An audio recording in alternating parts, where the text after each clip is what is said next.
Здраво, драги родители! Добре дојдовте на уште едно видео за свесното родителство на тема кои се некои од основните концепти на свесното родителствување.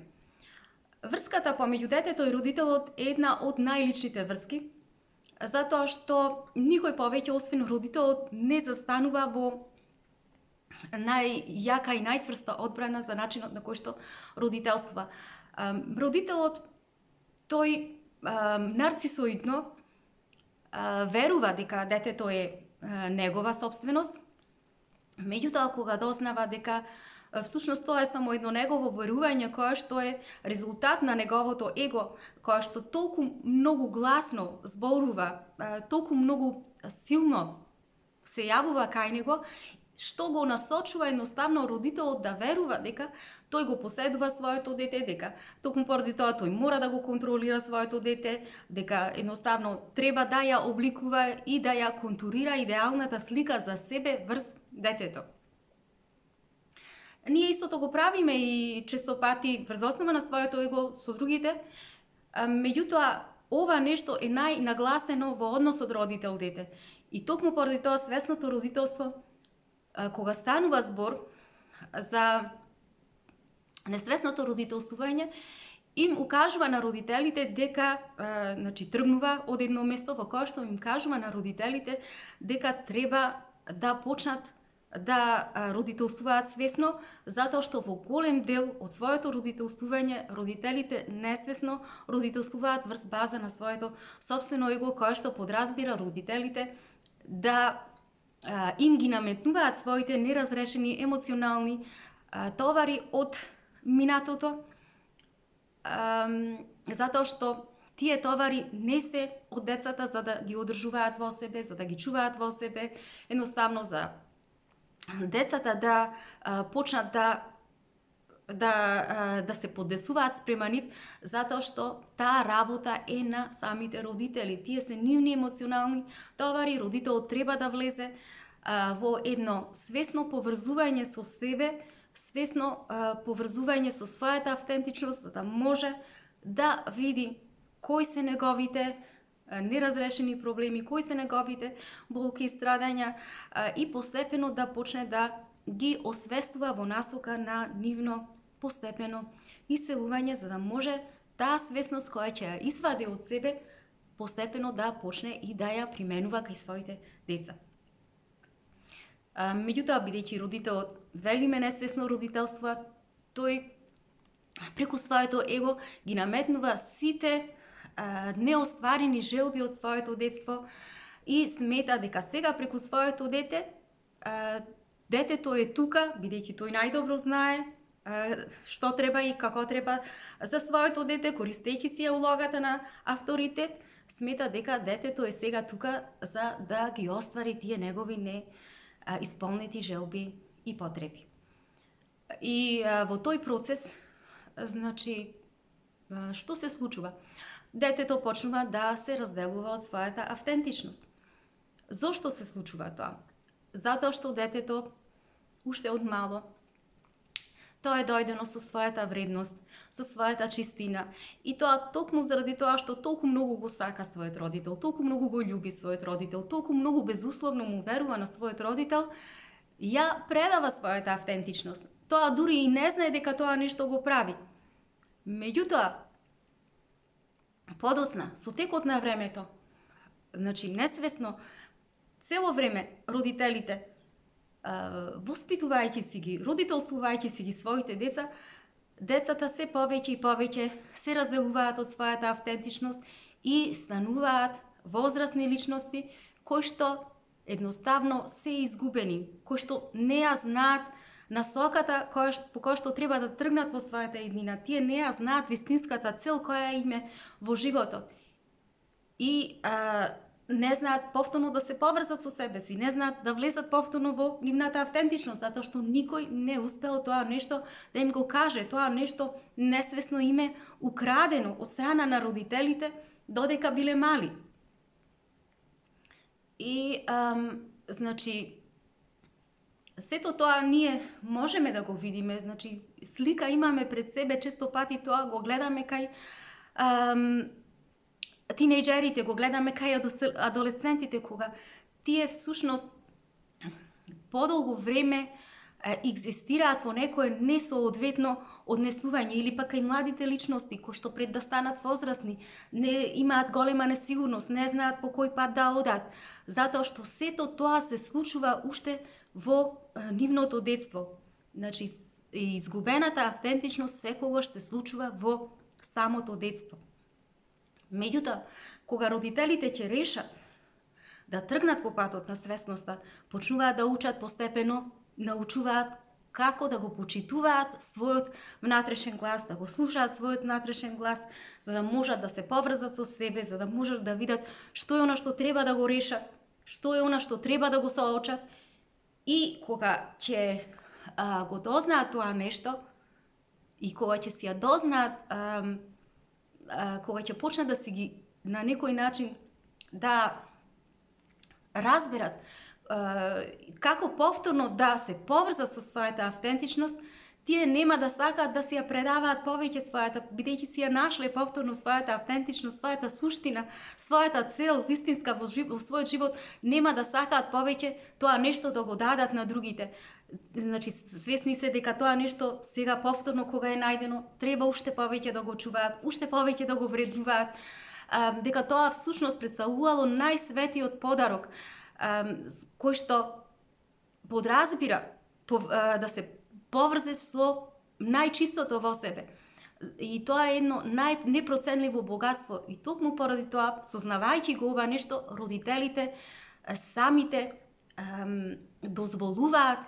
децата да го чуваат тоа нешто и кај себе и едноставно да им остане како свет подарок на своите деца. Сега, да земиме еден пример, кога родителите несвесно родителствуваат, каде што, например, му е земен гласот на децата, останале неповрзани со себе, што значи дека самите деца не се свесни во почетокот дека тие и поседувале свој внатрешен глас, дека требало да се поврзат со себе си, и кога децата кои што се несвесно родителствувани стануваат родители, тие тргнуваат со една мисла, тргнуваат со еден став. Добро, сега сум јас родител, како ќе си го воспитувам своето дете? Па ќе си го воспитувам како што го воспитувале моите родители. Што значи дека несвесното родителствување подразбира пренесување на своето его врз своите деца и на овој начин продолжува процесот на велиме генерацијската травма, на генерацијските болки и страдања. Значи продолжува процесот на додавање на несвесноста, на несвесност во тој глобален базен на несвесност. Меѓутоа, доколку има родители кои што биле среќни да бидат изродителствувани од свесни родители, каде што се почитувал нивниот внатрешен глас, каде што родителите им велеле слушај си го оној глас внатре што ти зборува, слушај си го што те прашува, што мислиш ти за ова, ти што сакаш, ти како се чувствуваш во овој момент. Значи, цело време ги наведувале децата да се слушаат самите себе си, да се поврзат со она што навистина се. Тогаш родителите едноставно им дозволувале на децата да можат да го поседуваат тој прекрасен дар, кој што всушност и сите ние како мали го поседуваме, затоа што кога го поседуваме тој прекрасен дар, тој ни дозволува да можеме да тргнеме во и да носиме едни свесни одлуки, да создаваме свесни врски и да одиме низ животот со една цел да стануваме се подобри и подобри личности во текот на нашето живење. Значи, свесноста е дар кој што сите можеме да ја имаме. Сите можеме да ја наградуваме цело време, затоа што свесноста е бескраен процес. Значи, таа расте, таа се развива и ние растеме секојдневно, спознавајќи ја таа свесност. Меѓутоа, родителите, токму поради тоа, бидејќи се чувствуваат загрозени, спознавајќи се со свесниот пристап, мислат дека се е заради нив, мислат дека дека овој пристап е на некој начин нешто кое што им ги кажува само недостатоците. Родителите не сакаат да веруваат дека треба да работат врз себе. Туку родителите влегуваат во едно несвесно верување, во едно, значи погрешно се често пати насточени и мислат дека сега ќе појдам кај одреден терапевт и сега терапевтот мене ќе ме среди, ќе го среди моето дете. Меѓутоа, ние како родители треба да бидеме свесни дека всушност ние си должиме работа на себе. Дури не почнеме да работиме на себе, ние нема да ја издвоиме, да ја освестиме нашата несвесност и со тоа да почнеме да тоа нешто да им го пренесеме на нашите деца, значи свесноста да им ја пренесеме на нашите деца, за да можеме да им помогнеме повторно да се поврзат и тие со својата автентичност. Значи, дури родителите, откако ќе почнат да влегуваат во ова патување, да влегуваат во процесот на освестување, самите тие ќе видат всушност дека тргнале по патот на нивно ослободување. Што значи тоа? Тие ќе почнат да разберат дека всушност можат повторно да си веруваат себе си, дека повторно ќе си ја најдат својата вистинска цел, ама сега ќе се видат ориентирани спрема себе си, значи ќе бидат ориентирани во својот живот спрема своите внатрешни компаси. Значи тој ќе биде водилка сега врз нивниот живот, не надворешните фактори. И затоа што нема ништо поубаво од кога ќе почнеме да сваќаме дека одиме по патот на освестувањето, на вистина не сме свесни колку благодети самиот процес на освестување почнува да ни дава во врската првинство со нас самите, а потоа и во врската со нашите деца, затоа што всушност се доаѓа од нашата внатрешност. Принципот на автентичност, тој е основниот принцип врз кој што може да се темели, врз кој што може да се базира еден здрав семеен живот, да се создаде една здрава семеја атмосфера. Автентичноста, вредноста, одржувањето, значи запознавањето, повторното враќање на нашата вредност, почитувањето на нашата вредност, себеориентацијата, внатрешната интроспекција, внатрешното наблюдување, внатрешното испитување, сите тие се најглавните стожери за кои што треба всушност ние како родители, кон кои треба ние да ни бидат тие, значи, здрави темели врз кои што ние ќе се фокусираме за да можеме да создадеме едни здрави ментални деца, здрави, стабилни деца кои што ќе бидат цврсти, самоодржливи, самозајакнати со себе и кои што нема, значи, ќе си ја знаат својата вредност и нема да бараат вредност преку постигнување, во успехот, преку остварување на успех, нема да бараат вредност во оценките, нема да бараат вредност во материјалните богатства, затоа што ние сме пред се суштества кои што сме внатрешно дизајнирани за самоодржување, што значи дека ние треба секогаш како суштества да бидеме ориентирани кон својот внатрешен дизајн, за да знаеме и да ги изразиме своите најубави квалитети. Например, ако нашето дете се бори со прејадување, тогаш ние како родители веднаш скокаме и сметаме дека веднаш треба да бараме некои рецепти, најдобри рецепти за диети или кои што до детел, до грам го мериме секое парче кое што детето го внесува, секој залак, значи кое што го внесува во себе. Меѓутоа, дали тоа е навистина суштината која што треба да ја правиме за да го решиме проблемот кај нашите деца? Свесниот пристап кажува дека се сведува на внатрешно ниво. Што значи тоа? Тоа значи дека секое надворешно однесување на нашето дете всушност е огледало на оно што се случува со неговиот внатрешен пейсаж. Или, да кажеме, кога нашето дете станува на некој начин искусува одредени навредливи зборови од другите деца. Например, ти си бубалица, ти си ваква, ти си таква, недружелюбива или било какви навреди од страна на своите другарчиња, родителот кој што е свесен треба да му даде на знаење на своето дете дека овие зборови всушност доаѓаат само од другата личност. Да го освести своето дете, да му каже на своето дете дека сите ние во себе си држиме светла страна и темна страна често пати. И во зависност ако таа темна страна преовладува кај нас, значи кај нивното другирче, најверојатно преовладувала таа темна страна, и самото тоа си дозволило да ја изваде на надвор. Таа темна страна ќе се манифестира на надвор во лоши зборови, во неубави зборови, во зборови кои што навредуваат, во зборови кои што пројавуваат неубави чувства кај другите луѓе. Меѓутоа, детето треба да разбере дека тоа се само